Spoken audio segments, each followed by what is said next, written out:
It has been a while since we've actually had a Q&A video, so I figured I'd go ahead and drop one today. Got a new patch coming around the corner, so expect more guides and stuff like that coming out around that time. It's kind of why I've held off on that, so I'm sure you guys understand. Don't forget to like, comment, subscribe for more videos like this. I'll see you guys soon. Okay, I guess I'm just going to start from the top. Alright, here we go.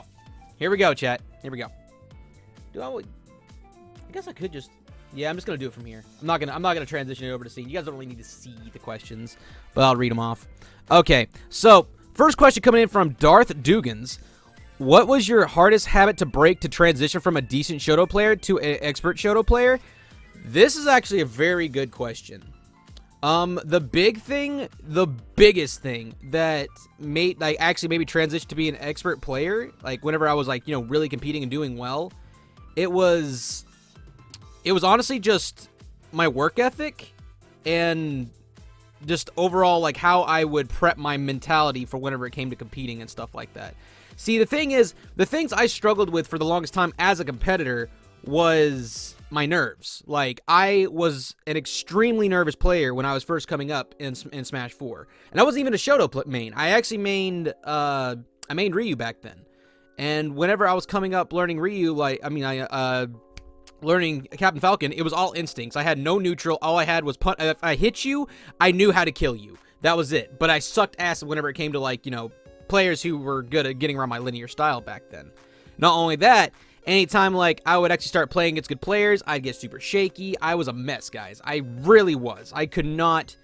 I had to, like, figure out a way to contain my anxiety and my nerves, because it wasn't something that came naturally to me. Some people it does. Some people, like, you know, they can just go into this kind of stuff and just have nerves of steel. If you're that person, great for you. But a lot of people, it really comes down to, like, mentally condition yourself and having a ritual. Honest to God, what really, like, helped me switch my perspective as a player was the right motivation.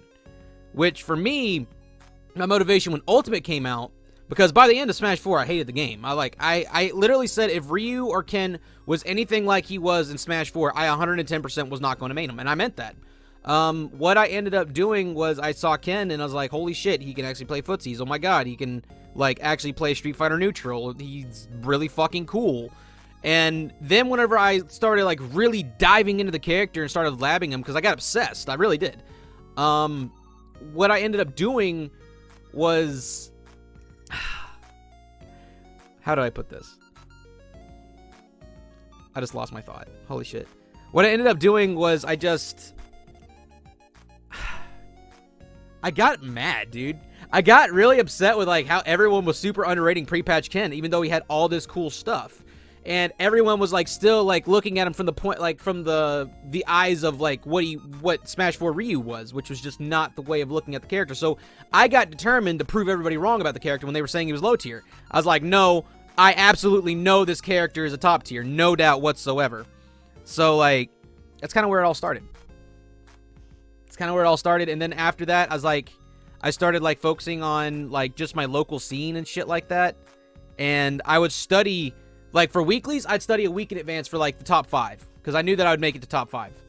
And then, after that, I just kind of, like, started going bigger. I started prepping for monthlies. And, I don't know. What really broke for me was honestly just my overall mentality. Like, I learned to humble myself that I wasn't, like, the best in the world. And you know, anybody could beat me. Anybody could beat me. And whenever I stopped having the fear of loss and just wanted to play my best... to what I knew and, like, how hard I trained, and, like, I, you know, had that, learned to have faith in what I knew in my mind, in my knowledge, and I learned to have confidence in that. That's when everything changed. That was easily when everything changed, because back then, like, when I was having all those issues, I was so afraid of losing and underperforming and all this other shit, and I really tied my self-worth as a competitor to my results. And that was the most toxic, self-deprecating mess I ever made in my career. And once I finally broke that and I learned how to actually, like, you know, be a real competitor, like, that's when it all changed. Yeah, that was definitely the hardest habit to break was, I guess that's ultimately the question. The hardest habit for me to break was it was all mental habits. It wasn't even, like, mechanics. Like, that's never been the case for me. It's always mental habits. And what I mean by mental habits, it's like, you know, when you lose an interaction, the first thing you do was you be super self-deprecating, like, oh my god, I'm so stupid, why did I do that? That was a bad mental habit I had for a long time. Or, like, little things like whenever I would be coming up from a deficit, I'd naturally, like, mentally, I'd give up. That was a bad mental habit I had. Be like, okay, his one objective is to run away in camp, and I don't have the option coverage to cover this. This was back in Smash 4, and I was like, I'm just screwed. I'm pretty much done unless I get something lucky. These are all mental habits that I had. But it was never like, you know, a bad like air dodge habit or anything like that. Obviously I had habits like that, but I mean, I always fixed them over time. It was always the like mental stamina aspect of competition that always got to me. So yeah, I would say it would be like things like that. Like, you know, being mentally confident in a moment and having faith that you can make clutches and stuff like that. So it was a lot of confidence building habits and stuff like that that I had to learn to defeat my naturally defeatist attitude whenever it comes to competition, or at least what it was back in the day. Okay, gonna move on to the next question. Hopefully I answered that well. What was your profession be if you didn't become a Smash player in the first place? My career? Okay, so a lot of people don't know this about me, but before I got into like Smash and everything like that, I didn't know what I wanted to do. All I knew was I wanted to be an entertainer of some sort. Okay, I've always enjoyed things like theater. I also like practiced vocals for many years. You know, I was really big in the arts, like, you know, acting, singing, music, stuff like that. And that was the road I was going down for a long time when I was becoming a competitor in Smash 4. But this was also during the high time in Smash 4 when I was like sponsored and I was like really like coming up a bit. But you know, like I had to like make a choice of like what I wanted to do. And for a while it was just I wanted to be a competitor because that was what was paying at the time. And I don't know, in a way I kind of just wanted to find a way I could like use all my traits at once, and streaming just kind of fit, you know, because, you know, I have an audience. It's just I'm not performing on a stage anymore. You know, it's a little bit different now. I mean, I did this mostly back in college and stuff like that. I just always knew that I wanted to be in entertainment in some way. It's just always been what I was passionate about, and it always seemed to be the one thing that clicked with me. You know what I mean? It was just something that I could just, you know, be myself and find people who enjoyed, you know, the things I was into and just, you know, vibing, man. And that's just, you know, why I fell in love with streaming, why I fell in love with YouTube and stuff like that, you know? So, yeah, it would probably be something around in the field of entertainment. I don't really know what else other than that, because if we're being quite honest, that's kind of like the only thing I've ever been actually good at, I think, personally. So, it's kind of what I stuck to and what I honestly enjoy and love, so here we are.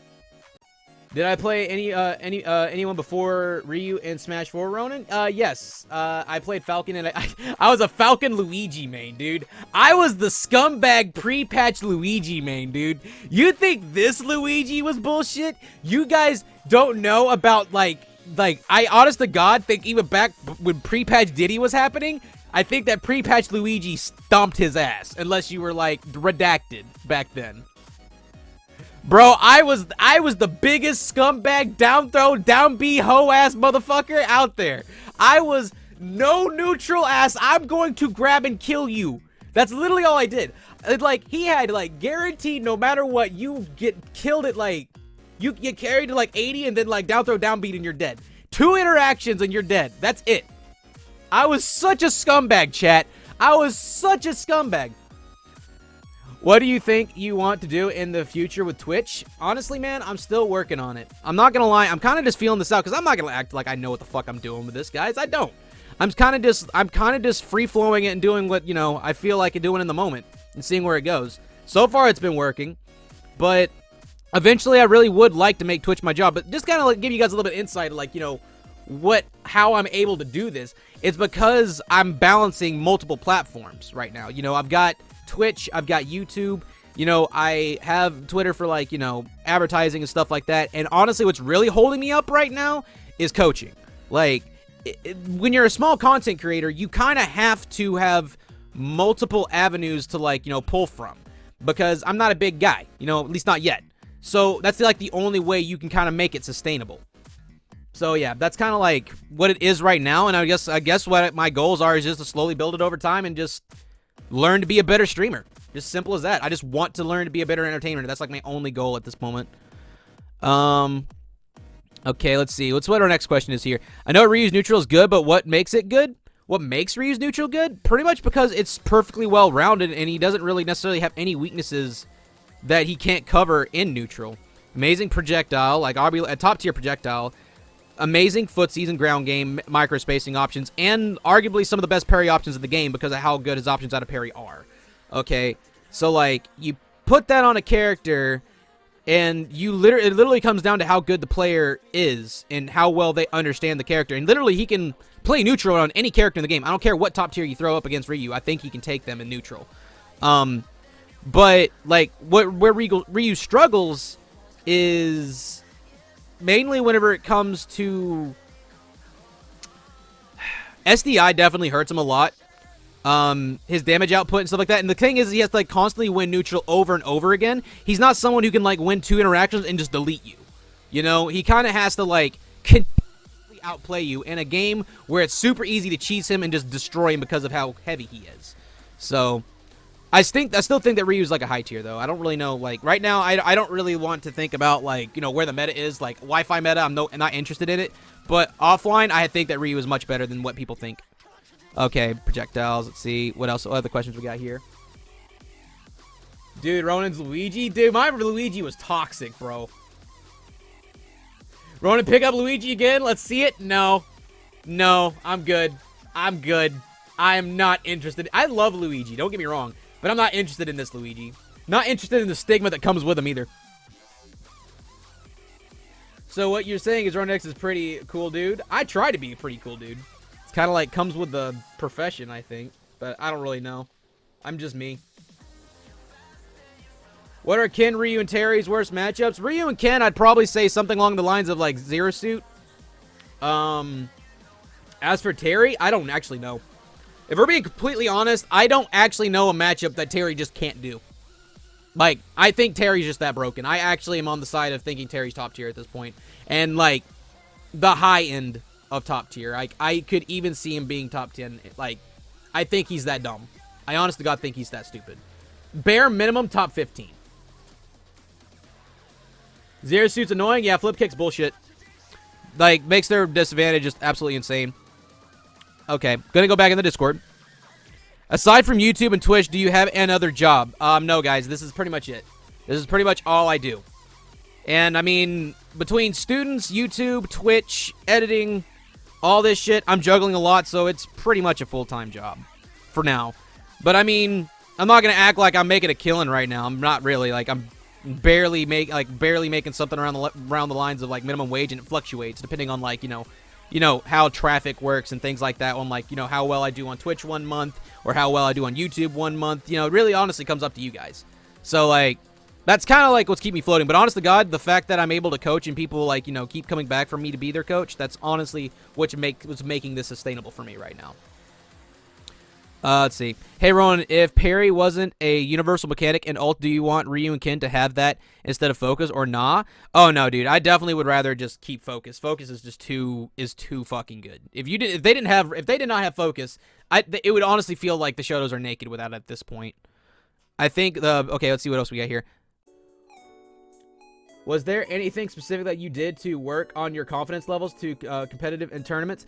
Okay. That's actually an amazing question, the Logan. The main thing, okay, everybody finds confidence in different areas, okay?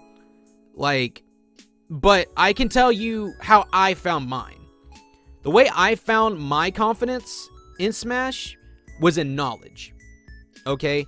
I studied the game profusely, like, whenever I was a competitor. Like, every little aspect of the game. Like, I don't really know how I can, like, answer this without going into literally everything. But the main thing I would do was, first off, step one was mastering my character. Okay? My goal was I wanted to be the best Ken main. And honest to God, I really think at my peak, I really felt like I could have been. I just didn't have the opportunity to travel out as much as I wanted to. But at my high point, I really felt like... One second. Who the fuck is calling me? Fuck off. At my high point, I really felt like, you know, that was my main goal. I wanted to prove everybody wrong about Ken. I wanted to become the best Ken main, and I wanted to make sure that I knew everything, and I mean everything about this character. I didn't look up to anybody whenever it came to me learning my character. I only based everything that I wanted to use in bracket off of what I learned on my own. Okay, there was a select few labbers and stuff like that I would talk to, and I'd pick the brains and I would, like, you know, collab with a little bit. But outside of that, like, I wanted to learn it myself because I would retain the knowledge better if I didn't hear it from somebody and I found it. You know what I mean? That was like the whole thing for me. So I made sure that I knew everything, and I would theory craft matchups. I would shadow box. I would go and I would watch a top player, and I would be like, okay, what is their win objectives? What is it they're focusing on? What is it that, you know, what would be the strategy to counter what he's doing right now? Things like that. And then, like, what I would do is, if I was studying my weeklies, I would study, like, you know, like the top 2 that I would be struggling with, and then I would, like, pick out, okay, I'd write down on notes, like, yo, what did they mash out of hit stun in these situations? Okay, where's the flowcharts? Okay, he's got a flowchart and disadvantage here. So if I am aware of this, and I, like, you know, prep myself for this, I can make plays here. So I would literally map out plays on players in advance. So just based off of the habits that I would learn off of them. Okay, and then naturally through doing this, when I was studying VODs, my in-game awareness got better, because now I know how they're going to respond to certain things. So if they respond on the flowchart of how they normally react in certain situations, I would be ready. So the only thing I have to be prepped for when I played better players, because once you start to get to a certain level, people start counter-adapting, I have to map ahead and be like, okay, so if they don't do this, what can they do? What other options they have there? And that's honestly what made me really start to realize how important good option coverage is in this game. And that's kind of like was a start for me. Like, as soon as, like, I started going down the rabbit hole, it just started to spiral, you know? It just all started clicking with me. And that's kind of just how it was. So, like, that's where I found my confidence. Because once I started getting results, that it fortified in my mind that I know what the fuck I'm doing, you know? And once I got that, I did everything in me to hold that for as long as I could, you know? And that's whenever I really started, like, going up on, like, you know, I literally, when I was competing, guys, in my state, I don't think I did anything less than top 8 everything in Tennessee. And then the couple tournaments I did make it out of state for, I think the last one I went to was Off the Rails in Georgia. And I think I broke top 32. It was either I broke top 32 or I was right outside of it. I almost beat Danier there for that one, but that was like when I made the upset against C-Stream, which that was definitely one of the best wins I think I've ever had whenever I was, like, you know, actually competing in my area. I didn't get to, like, travel out to Cali or anything like that yet. The game plan was to get my money up as a content creator so that I could fund myself, because I ain't gonna get sponsored, to, like, you know, be able to go out and travel and, like, really start, like, becoming a better player. Because I'm not gonna make myself out like I was, like, you know, like, one of the, like, the best players in the world. No, I wasn't. But I was good. But there's a scale for, like, you know, what's actually, like, top level, and then there's, like, high level. I think I was, like, at, like, a really good high level player. I never actually made it to top level because, to be completely honest, I didn't have the resources to get to that point. But I felt like I could. But, like, and what happened was whenever I really started to, like, see my results, I kept on seeing myself being able to, like, you know what, if I keep on at this pace with a good mentality, there's no reason I couldn't be PGR'd. There's no reason I could. It really just comes down to me and what I'm willing to invest in it. You know what I mean? That's what it's always been about. I would literally, guys, I didn't even care if I lost. I would literally drive 3 hours out to a monthly every single month just so I could, you know, just to test myself. My goal was never even to win. It was just, like, I would literally take what I learned that whole month. I'd have, like, notes upon fucking notes of everything I wanted to do and what I needed to focus on. And I tell you, if you have that level of work ethic, you will improve. But only if you have the right work ethic and the right mentality. It's the only way that shit works. Okay? This is just how it works for me. Okay? I'm not some natural talent. Everything that I got, I had to bust my ass for. I held L's after L's after L's after L's. And any time that I would ever get off, like, this schedule I'm telling you guys about, I would fucking fall apart. Every time. I started getting upset by, like, random people. Just because it's something you have to be constant on. Because you'll lose it if you don't. At least I did. Some people ain't like that. But that's what it was. So, like, the way you got to find your confidence as a competitor, I found it through knowledge. Everybody finds it differently. So I can't really say how you can find your confidence yourself. All I can tell you is you naturally know what makes you confident in the game. Is it if you're worried about your execution, fix it. If you're worried that you're going to crack under pressure, study like motivational speeches. I'm not even bullshitting. Like, I'm somebody who gets motivated from motivational speeches, and I listen to, like, you know, a lot. Like, that's pretty much like a lot of that, like Les Brown and stuff like that. That really helped me build confidence in myself, and like I am a capable human being to do the things I want to do. Like that. You know, if you're a religious person, you know, do what you got to do with that. You know, everybody has their ways of finding their confidence, or, you know, whatever.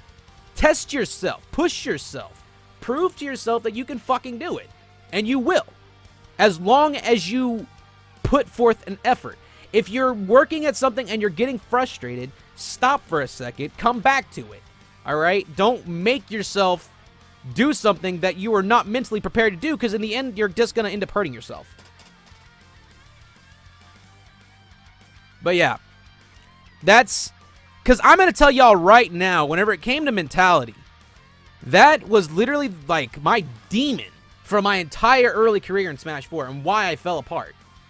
Because there was a one point where I was actually on the come up in my area in Smash 4, and then I got super egotistical and I fell apart because I just couldn't hold an L. I was a very salty son of a bitch, and I was childish about it. And a lot of people get stuck on that. Like, they start seeing some kind of results and they get an ego. You got to understand that there is levels and demons you're going to deal with if you decide to go down this road, and it's best to be ready for it ahead of time. Because I'm not going to lie, like, if you don't learn to, like, keep that shit in check, you're going to fall apart every time, man. You're going to fall apart every time.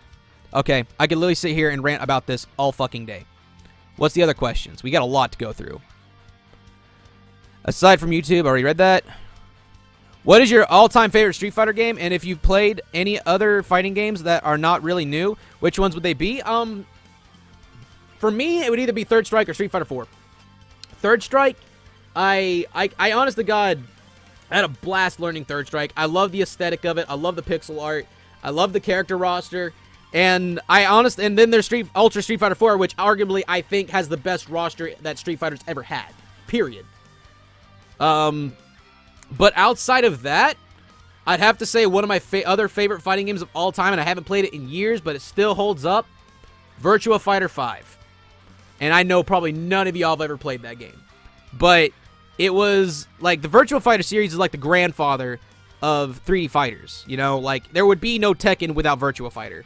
And I loved that game.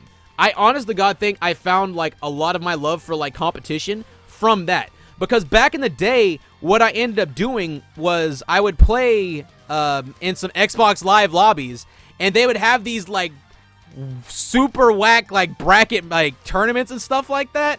It was very shaky. Like, you'd have people, like, talking shit to you the whole time you're in bracket and stuff like that. And I actually, like, you know, I just played that game for fun. I never actually studied that game. I didn't understand the concept of neutral. I didn't understand the concept of win objectives or anything what you hear me preach about now. I was a scrub as far as, like, knowledge of fighting games. It was all just instinct for me. Because I would go in the lab and I'd like to, like, you know, figure things out. Like, I had great punish games and I was great at, like, reading what my opponent's habits were. But other than that, if I didn't have a read on you, I fell apart. But, God, that game was just... I really think it was a start for me in a lot of ways. Creamy. How I found my confidence was through willpower. I was the kind of person to win a set by the skin of my teeth and want to drop out of the tourney because I couldn't get through that again. Yeah, I vibe with that hard. And I did a couple times and made BS stories on why I dropped out. Then one time I had a close set, thought to myself, why stop now? And then it clicked. And in the same tourney, I made grands and lost in losers. But I knew right after this loss means more to me than the one would. Yeah. No, I get that. Like, I'm not gonna lie. There's been several times I'd get out of a close set, and I'm not even bullshitting. My whole body would be, like, tingling and vibrating from the nerves. I would have to, like, go to the bathroom or something like that and just stay in there for a minute just so I could, like, calm the fuck down from having an anxiety attack. Like, this shit gets real, guys, if you're not used to competition. Okay, what else we got here? Hey, Ronin, I know you coach others, but do you ever get coaches for yourself? You know, I've actually had this asked before, and I'm going to be honest. I've only been coached one time. And it was back in Smash 4 by Locust. And it didn't really help me out much, to be completely honest. But I have been interested in maybe getting a coaching session for someone like, you know, maybe Iza or Zeki or something like that. Just because I would like, because they're two coaches that I know have been coaches for way longer than me. And I think it'd be interesting to learn from a coach to make myself a better coach. You know what I mean? Because then I could like to take some strategies from them and kind of help that with my students. So, yeah, I have thought about that. And I probably would stream it because I think that'd be kind of interesting. I'd have to work it out with one of them sometime. But yeah, I have thought about being coached myself.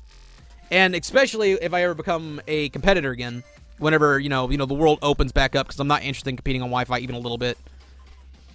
Would you ever try holding brackets in any multiplayer game and commentate it? Okay, I am still very interested in commentating. I love commentating. Would I ever hold a bracket? I'm not gonna lie, it intimidates me. Because, one, I am trash with Smash GG, and two, I have never TO'd anything in my life, and four, I don't even know if, like, I need help. That's something I would need help with, and it would take a lot of prepping. Because I remember at one point, I tried to do an online bracket, and, like, maybe 10 people signed up. And I was like, well, this is dead. Fuck that. That ain't gonna work. So I kind of just threw in the hat on that. I kind of wanted to wait till I got bigger. Alright, what else we got here? Error also wrote in, Ronin, what game do you enjoy the most with us right now? Anything other than Smash right now, to be completely honest. Don't get me wrong, guys. I still love Smash. I do. But, like... the most fun I've had recently on stream, the most fun streams that we've had yet, Sonic Adventure Battle 2, as much as I hated 06, that was an amazing fucking stream and experience to have with you guys, and Sunshine. Like, I'd actually, honest to God, say that playing through those 3 games, the support you guys were showing, and just having a good time just vibing with you guys, like, that was the best experience I think I've had as a streamer. Having an active audience, like, that was, you know, being supportive, and is also enjoying, you know, the vibes of what I was bringing that's not just me playing Smash. Because I'm not gonna lie, guys, whenever you come up as a Smash streamer, I feel like a lot of these players who are just, like, really good and feel like they're just gonna stream the game, they don't think outside of, like, what you gonna do outside of Smash, and I'm really trying to get ahead of that. Because, like, for a long time, I felt like that's the only thing people would be interested in. So I just never strayed away from Smash, and I literally, like, forced myself to play that shit, even though it wasn't having fun. You know what I mean? Because it's hard for me to have fun with the game whenever, like, what I had originally had fun with, you know, as far as, like, competing offline, I can't do anymore, and it sucks. His first Sunshine stream was 8 hours, and I loved every minute of it. That shit was a blast. There's a lot of laughs in those streams? Exactly. It was just the energy that those streams brought, you know? And I just had a blast with it. So, yeah. My variety streams are easily the ones I enjoy the most.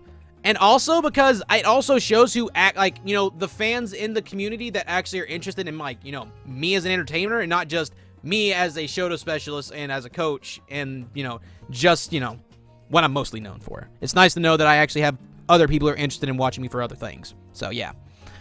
Do you have a favorite Zelda game? This one came in from Red. And yes, I do. My favorite Zelda game would probably have to be Majora's Mask. Just because I love the darker tones of the game. And it honestly just has a lot of really cool abilities, like with the mask and stuff like that. I just think it's really cool. I beat it for the first time with my girlfriend Molly. She was the first one to introduce it to me, and I just had a really good memory playing through that with her for the first time. So I'd have to say, that'd be Majora's Mask. It's been a while since I played through it. We might do it this month. Kind of fits for the October setting, you know what I mean? Ronin, why are you we carried by auto turn? Okay, this one's coming in from this is PC. Ronin, why are we carried by auto turn? In the upcoming patch, you have any buff nerf you want to see? Okay, as far as the Shotos go, I just want them to fix proximity detection. Make Ken's Tatsu go back to pre-patch Tatsu, please. Like, you can keep the iframe leg and everything like that, but just fix his Tatsu. If they did that, that's all I would want. Yeah, buffs and nerfs. For Ryu, just give him more combo options, man. Honest to God, if I could give Ryu one buff, I would honestly give him, like, Smash 4 in air. If he had Smash 4 in air, like, he'd be top tier. Like, no doubt. No doubt in my mind. Will you main Minecraft Steve if he's interesting? No. But I will play him. I think that Minecraft Steve looks very interesting. You know, I really think that the resource management side of him is going to be kind of fun. And he is not nearly as lame as I thought he was going to be. So yeah, I'm definitely going to put some time into Steve, and we're definitely going to be getting the training mods on him. So expect to see some stuff on that, because I'm not going to lie, I might like make a combo video or something like that for Steve, or like make a small like starter guide for him, because I feel like since I have training mods, I actually have a bit of an edge on that. So I can like use that to also help promote it, and I think it'll do really well on my channel possibly. We'll just have to see how everybody else feels about it. But yeah, I'm definitely going to be covering and messing around with Steve a little bit. And if I do enjoy him, who knows, I might use him as a secondary just for fun when I'm streaming. But will I main him? No. Absolutely fucking not. And I'm not going to play Steve. I'm going to be playing Enderman because Steve is a little bitch. Just want to make that very clear. Okay. Next. Oh, wait. No, wait. He had a couple other questions. What is your favorite anime? Oh, God, dude. I can't really say favorite anime because I have a lot I like. But if I had to throw out some favorites, I'd have to say Death Note's up there. I love Death Note. Bebop, anything by the animators for like who did Bebop is all amazing. All that shit's amazing. Shonen wise, like I mean, I'm a classic DBZ like lover. I've always loved classic DBZ. What else? There's a lot. Oh yeah, Hachime no Ippo. Hachime no Ippo to me is one of the best anime of all time. I like it so much. I'm actually thinking about doing a viewing stream with you guys sometime. I think that'd be really good. That's one thing I actually would like to do. I want to introduce anime viewing streams on here soon. So I'm actually going to like maybe make a channel for anime suggestions to watch on stream. Anything that's not like, gonna get me like TOS or some bullshit. I don't want to, like, lose my channel because of some bullshit like that. But I figured out how it works. You pretty much got to nuke your VODs. And as small as we are, I don't think that anything's going to happen. Okay, another question coming in. Have you ever traveled out of the country? Sadly, no, man. Sadly, no. I've always wanted to. I've always wanted to travel out of the country, but I've not had the opportunity to do it yet. I've actually never flown. I've actually never flown anywhere, but I've traveled, like, all over the East Coast by car. Like, I've been all over the East Coast and a little bit of, like, middle of the country. But I've never been to the West Coast once in my life outside of, like, maybe when I was a little kid when my dad was a trucker. Because I used to, like, ride in the back of his cab and shit like that. That's actually a funny story. Okay, story time, chat. I don't know why, but I just feel the need to tell this story. This is totally off topic. We're going to get back to the questions. But time to have a story with Ronin. All right? So... I was about, maybe 6 years old. My dad was a trucker. Back then, the policies on, like, being a trucker, you're not necessarily allowed to have your kids in the back of the cab. And, I knew this. And we were going through a checkout station. Okay? They never actually come in the cab normally. But this time, they were going to. Okay? They said that they had to check my dad's cab. And I heard this. And me being who I was at 6-year-old, instinctively thought, I gotta hide. So anybody who has, like, ever seen the inside of a trucking cab, they have these little cabinets over in, like, the left side, these little itty-bitty cabinets. And I managed to actually contort myself inside this itty-bitty box before they came in and actually inspected my dad's truck. So, like, they go back there, and my dad's like, oh, my God, I'm about to lose my job. And the way he told it was, like... They went back there. He's like, man, if your cab is a mess or something along those lines. And he's like, yeah, I've been meaning to clean it for a while. The first thing they talk about was his cab being a mess, not there being a kid in the back of his car. So he's obviously freaking out. He's like, where the fuck my kid go?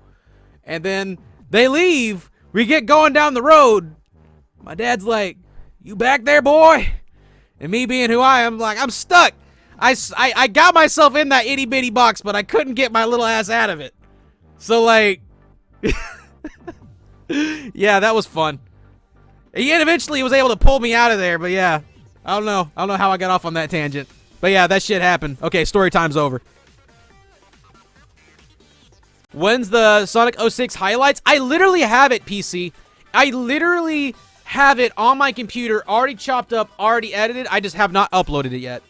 I have that. I have also chopped up the Sunshine highlights. I've got that too. And I have the Sonic Adventure Battle 2 highlights as well. I have it all chopped up.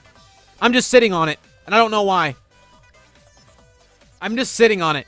I don't know why I'm just sitting on it, but I do have it. It's on my computer. So Vendetta is saying that Terry is top 10 offline and that spot dodge attack is the best move in the game. Be honest, I disagree, but I ain't no top player. What's your take, Mr. Ronin? Okay, so I do think that Terry very well could be a top 10 character offline, and I don't think that spot dodge attack is one of the best moves in the game, but it is good. It is definitely one of the best moves in the game. Is it the best move in the game? No, but it is a very, very broken anti-air combo starter and just get out of jail free card and scrambles. But it's not the best, but it's very good. If it comboed more consistently, then I would say it is the best, but it doesn't. Ronin, do you have a favorite Pokemon? If so, my bet is Gyarados or however you spell that dude's name. When are you gonna start stream, Ronin? The juicy questions are right for answering. Okay, yeah, this is another one coming from Error. My favorite Pokemon, Machamp. I love Machamp. I've always been a Machamp fan. And what honestly made me love Machamp was Pokken. A lot of people don't know this, but there was a time where I actually competed in Pokken, and I was pretty damn good. I was actually pretty damn good in early meta Pokken, because my Machamp, I got in on you one time and you just died. Machamp was so broken and so damn fun. So damn fun. I loved that character. If the meta didn't get super campy for Pokken, I probably would have kept up with it. But yeah, I'd definitely have to say it's Machamp. Okay, who else we got here? What's your biggest wish for an upcoming patch? Okay. Well, I have training mods now, so I can't really say this, but if I didn't have training mods, buff the goddamn training room. Why is it so bad? Why? It would be so easy to actually make training room good. It would be so easy. That's literally it. Just make that shit function so that we can actually lab this game. Like, really? Oh my god, that obviously. And obviously, you know, Shoto fixes are always great. And if they were to do anything to, like, you know, tweak Terry to, like, make certain things like up tilt actually combo better or spot dodge attack combo better, and they, like, nerfed other aspects of them, I'd be cool with that. What else? Obviously, like, patches come with cool characters, so cool characters are always great. And I've listed off those, like, the characters I want in Smash a million times. Ronin, is chat the GOAT? Of course you guys are the GOAT. I love y'all. I wouldn't be shit if it wasn't for you two, for all you guys in there. So, yeah, obviously you guys are the GOAT. You guys are awesome. Love y'all. Ronin, what games make you have the most fun? Games I have the most fun with? What are the games I have the most fun with? That's actually a good question. Honestly, guys, if I had to pick games I had the most fun with, God. I enjoy beat-em-ups. I enjoy fighting games, obviously. Certain kinds of shooters, like Halo and shit like that, I'm a big fan of. You know, things like Left 4 Dead. Like, there's a lot of games that I have a lot of fun with. The one I'm just not having fun with for right now is just Smash, but that's for obvious reasons. Because, like, when you overplay a game, it's like, it ends up hurting your love for it. And I've learned that. So, yeah. That's probably what it is right now. I'll probably just say, like, literally everything but Smash right now. Okay, this one's coming from Zephin. If you compete again, what character would you put the most attention practice into? Okay, so if I'm competing, my main focus is to win. Okay? So if I was focusing on winning competitions and winning tournaments, I would 100% put everything into Terry and Ken. Definitely Terry and Ken. The first step would be getting my Ken back up to where it was when I was competing. Like, that'd be step one. And then continue mastering Terry. Because I have no doubt that if I actually, like, got my Ken back up to par and, like, I have Terry too, I don't think there's a matchup I cannot cover. Optimally. Like, there's obviously a lot of work I'd have to do. I'd have to, like, you know, learn a lot of matchups and actually start, like, getting back in the headspace for competition. But, like, yeah, I would 100% focus on Ken and Terry. 100%. Do you hate how easy it is to DI out of our kill confirms? Honestly, dude, I don't mind DI. DI is easy to follow. SDI is the bad mechanic. SDI is what really fucks us over. So I'd probably say nerf SDI if I had to choose. But do you hate how easy it is to DI out of things? No, probably not. That came from Swag Ditto. Okay, this is PC came in again. Ronin, can we have Smash 4 Bayo back, please? You can eat a whole bag of dicks on that one. No. Thank you guys so much for sticking around to the end of the video. Please make sure to go follow me on Twitch. And, you know, if you guys want to be a part of another Q&A stream or just hanging out with the boys and everybody like in my crew, you know, the Shoto Army, make sure to go ahead and follow my Discord as well and go and join that server. So that'll also all be down in the description. Hope to see you guys soon. Don't forget to like, comment, and subscribe. I'll see you guys next time. Peace.